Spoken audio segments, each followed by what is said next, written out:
Hi, it's Denise, and I'm the host of the Relaxation Lounge. And I love coming on here and sharing different techniques and tips to lower the stress in your life to avoid burnout. And today I've got Julie B., and she's a speaker, author, and strategic advisor to business owners and their teams. She's an award-winning entrepreneur and engaging storyteller. Now, Julie has spoken for 14 plus years on topics including leadership, employee engagement, workplace culture, and entrepreneurship. Her mission is to help 1 million business owners transform big ideas into easy actions that elevate their businesses by 2032.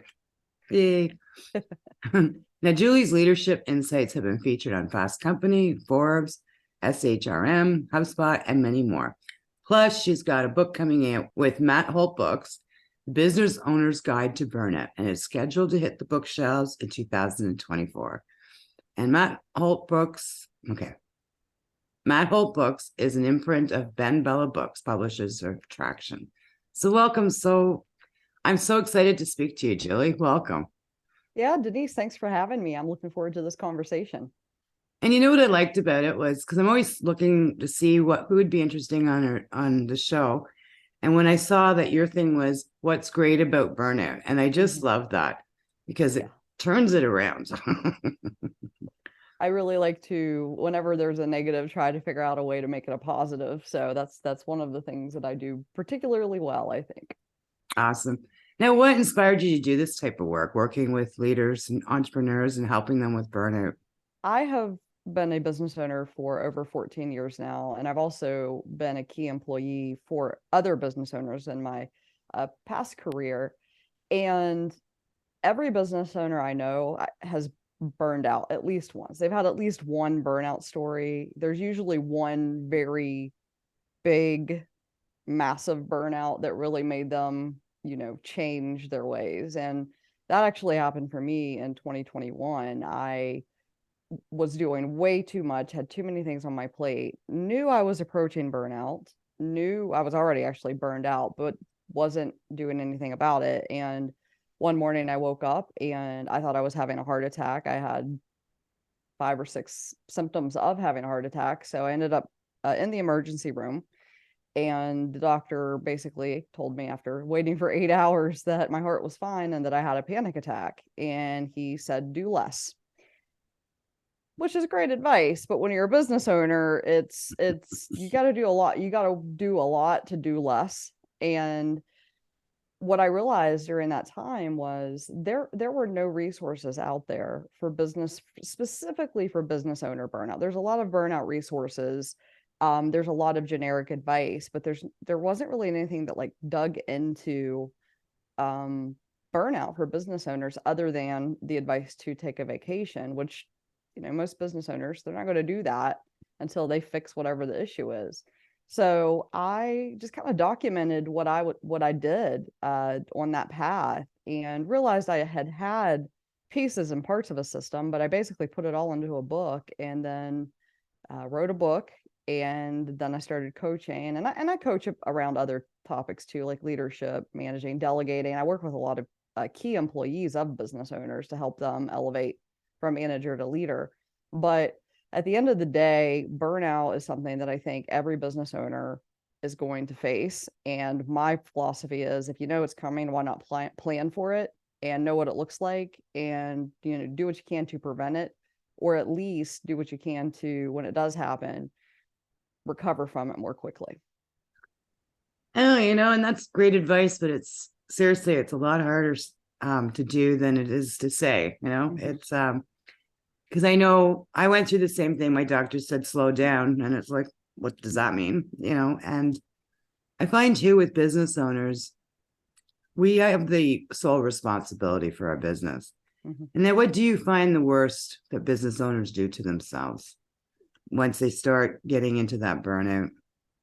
They don't want to admit they're burned out to themselves. I think that's probably the worst thing they do because it that does two things. It delays them being able to address it, and it makes the burnout, ultimately it makes it worse when it does eventually present you with something like a panic attack where you absolutely, like, there's no, there you have to deal with that. I mean, I've talked to business owners who have had heart attacks who have had strokes, who have had gone through divorce. And that's what woke them up to the fact they were burned out.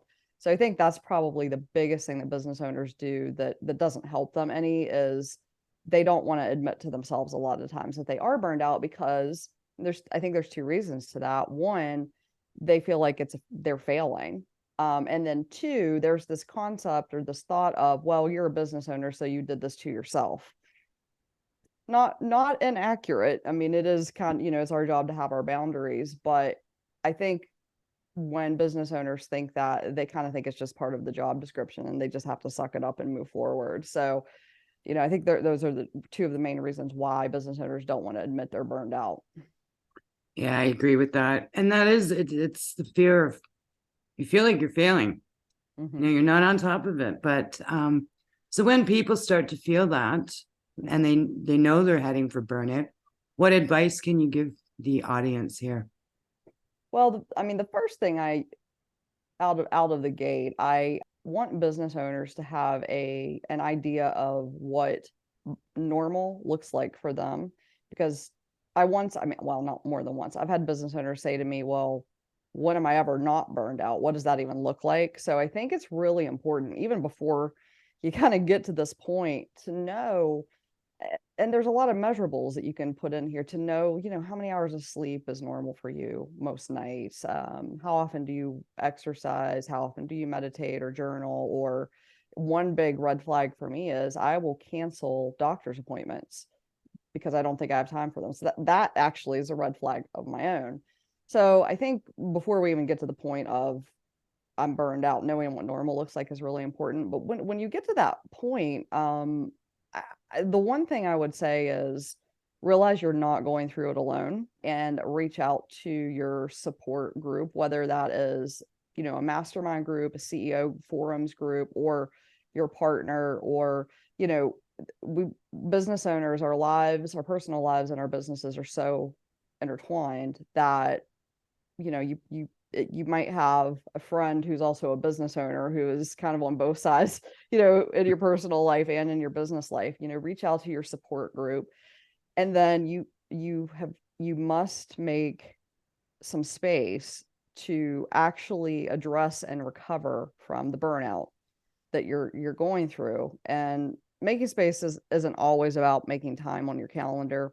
There's a couple of steps. There's a few steps you can do to make that a little bit easier, because when business owners oftentimes when they hear make space, they're like, how do I even make space? I don't even know how to do that. Like, I don't have any time. Well, you don't deal with your burnout. Your burnout's probably, I've seen burnout literally cause businesses to close. So, is it going to be you or your business? Is kind of what I usually say. I mean, honestly, sometimes they just need a reality check. But I think it's important for them to know they're not alone, and that I've talked to over 1,500 business owners at this point.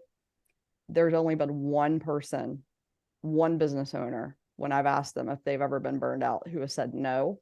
And that individual, I think, was in business for just over a year.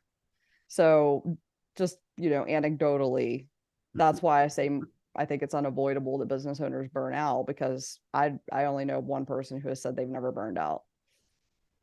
Well, I know for myself, being a business owner, we tend to work in flow as well, right? Mm-hmm.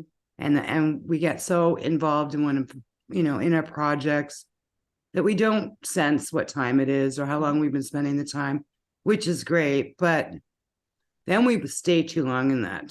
Mm-hmm. And then we start doing damage to ourselves. Like, I know I've done this so many times.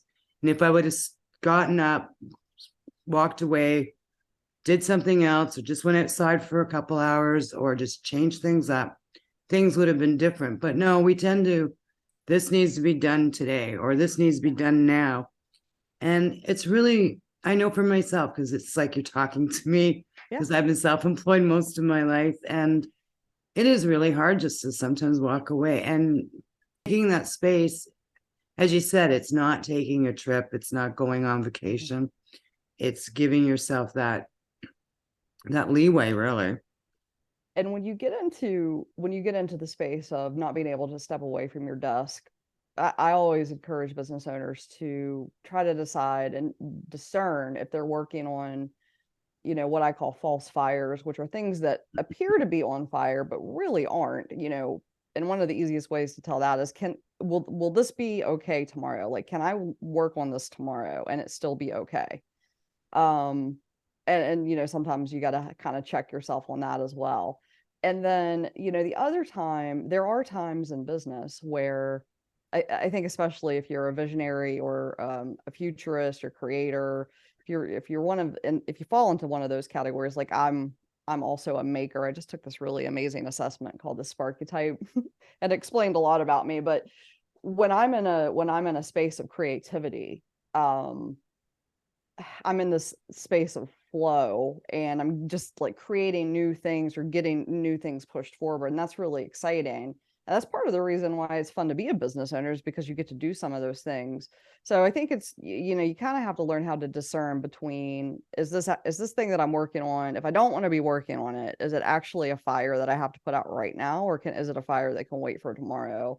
And then if you're in that state of flow, just if it's the other side of, this is something I really just don't want to stop working on because I love it so much, you just have to be aware of that. And one thing that I use in my personal life to kind of help me keep boundaries is I actually have what I call forced hobbies.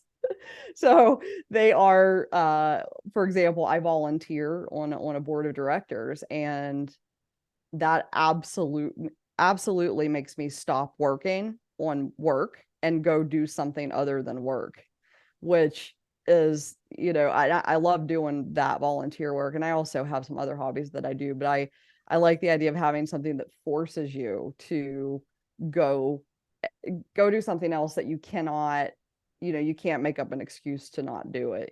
Just that is a good little strategy, little nugget that you can use to get yourself out of that, just being stuck at your desk. Yeah. And the thing is too, is like being stuck at the desk. Mm-hmm. It's our shoulders, it's our neck. It's Yeah. like right now I'm dealing with a little bit of tendonitis and carpal tunnel. Mm-hmm. And it's like, and I remember when I used to have my dog, I'd be going, okay, I'm going to finish this little project now, and then I'm going to go take her for a walk. And it would be such a nightmare for me to get out that door. Mm-hmm. And once I got out that door, then I didn't want to come back. Yeah. Now I'm out there enjoying myself. But you just think, you almost feel guilty leaving your work Mm-hmm. as well, which, yeah, it's all in our heads. Yeah.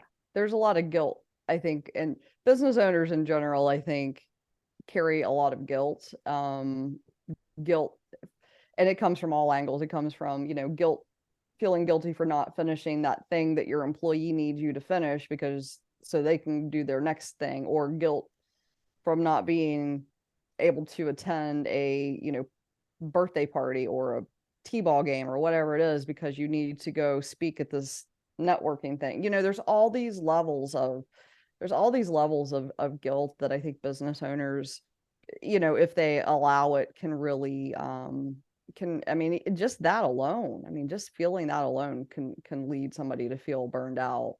So it's one of those emotions that I think business owners just have to really kind of have their arms around, and also figure out ways to balance it that work for them in their lives.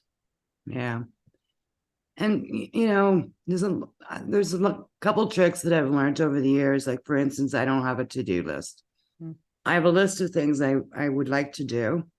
And then every day, depends on how I feel and how much time I have, I'll pull one of those off. Mm-hmm. Because we tend to put so much on our plate, and then we put ourselves in that rut, and it's just so easy to do. Now, if someone is starting to feel that burnout, and you kind of said, make a plan for once you start feeling it. So you said giving ourselves space and seeing what's normal for us. Are there any other suggestions that you can give the audience? Yeah. So in order to make that space, two of the biggest things that I recommend is, there's a couple of things I recommend in my book, but the first one is to say no to new. So anything new, and there are outliers to this rule. Like if it's truly a once in a lifetime opportunity, you might want to say yes to it. But if it's an opportunity that's going to be around 6 months from now, say no to it. That'll help you open up some space to work on burnout. And then the other thing is I recommend business owners look at the big picture initiatives that they have going on in their business. Everything from, I mean, some of the things I've heard over the years are, we're moving our office, we're hiring a new, salesperson, we're, starting a rebrand, to I need to find a new tax accountant because my old one really messed something up in my taxes. So those are kind of outside of the scope of your normal day-to-day operations. And I always tell business owners to take a look at those big picture initiatives that they're working on, and determine which ones you can pause, because again, you might be in the middle of one, but it might be something worth pausing, because those tend to take a lot of time and a lot of energy from a business owner, those strategic level initiatives. And so if you can pause some of those, then you can start to create some space, both in time and energy, and honestly location wise, for you to work through burnout. And then once you are ready to recover from burnout, and this is, so I kind of split burnout into addressing the problem. So addressing the problem surrounding burnout is the first step. And I always tell business owners, this is where a Band-Aid plan or a quick fix plan is okay. And this is where you bring your team in to help them figure out that plan and implement it. So, put the fire out first of all. And then the next thing you do is you got to think about recovering personally, because just because the fire has been put out and the problem's dealt with, at least in the short term, then there's the step of taking care of yourself. So when you get to that point, I say rely on things that have worked to make you feel better in the past. Don't recreate the wheel here. It's great if you want to try a new hobby. This probably isn't the time to try a new hobby unless that's the thing you really, unless you're like, I absolutely have to do this, then okay, go try it. But like for me, for example, I like to paddleboard, and I also like to go for a walk with a backpack on that has some weights in it. And those are things that I know work for me already. And then you just start doing some of those activities.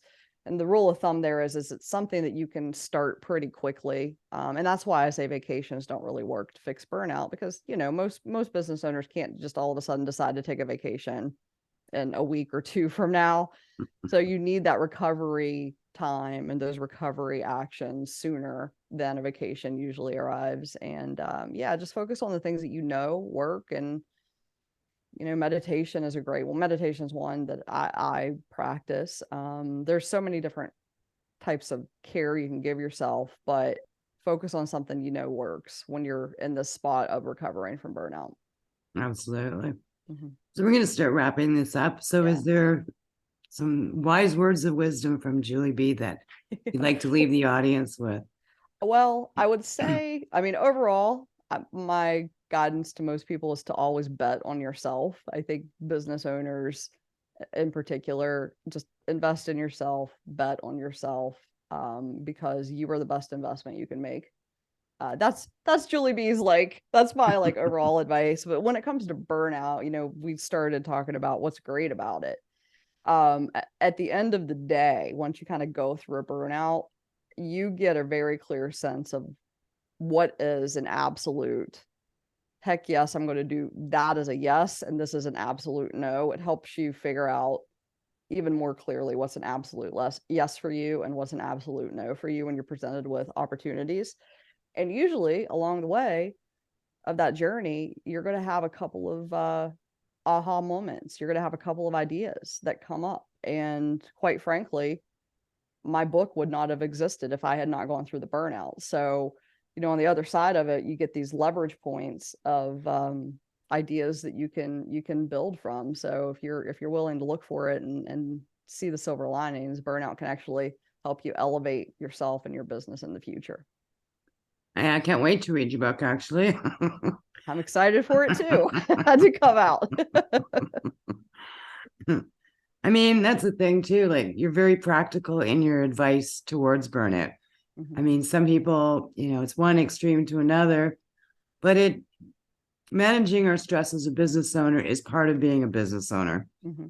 and recognizing that, okay, we've had too much where we need to change things around, not necessarily, as you said, step back, but it's just making those little changes to make things different. Yeah.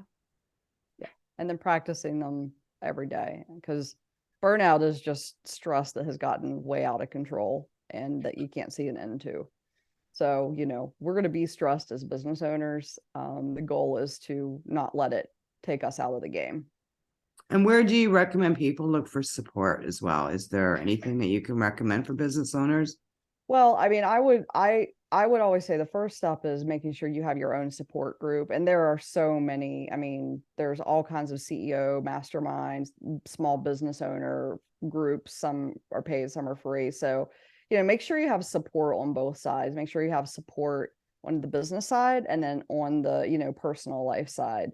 And that can be in the form of best friend, spouse, therapist, whatever.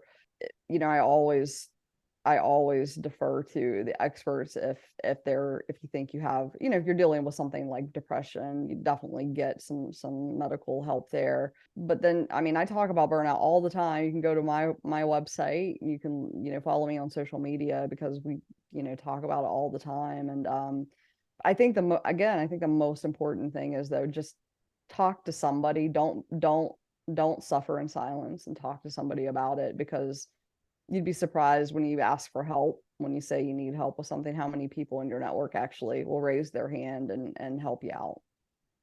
And the reason why I think too is because they've experienced it themselves. Oh, And a lot of times, I've heard different tiers of friends. I have business friends, and then I have friends that don't have their own business. And the burnout for an entrepreneur, I find, is very different than being a mom and having too much on your plate that way. And it's really important to find that support group. Absolutely. Yeah. And, sometimes the support group that has nothing to do with work is the support group that, gets you out of even thinking about work, which is also nice to have. I mean, I think you need to have that as a business owner as well. Like the paddleboard group, right? Yeah, the paddleboard group, or my, the board of directors that I volunteer with. Like when I'm with them, we're not talking about my business for sure. So, everybody needs that break. And if you're not good at, if you struggle to set those boundaries yourself, I mean, find something where somebody else is kind of holding you accountable to show up. A running group, whatever. I mean, every hobby has a group, or every, so just, find something where there's some accountability to showing up, and doing something other than working on your business. Absolutely. Well, thank you so much, Julie. And anybody who's interested in finding out more information or asking Julie questions, everywhere you'll be watching or listening to this, I'll be putting all her information, her social media channels, etc. Well, thank you so much for your time, Julie. It was a pleasure. It's a good spin to look at a different way of looking at burnout. I love it. Thanks, Denise, for having me. I really enjoyed our conversation. Well, thank you for listening, and I'll see you in the next episode. If you're looking for more ways to reduce the stress in your life, please visit www.therelaxationlounge.info. Here I've got access to a free Facebook page where you can get support, information on the podcast where I interview different individuals who share their techniques to help you reduce your stress, plus a membership that you can join where you can come and do stress-reducing practice on demand anytime you need to reduce the stress in your life and create more happiness in your world. I'll see you in the lounge.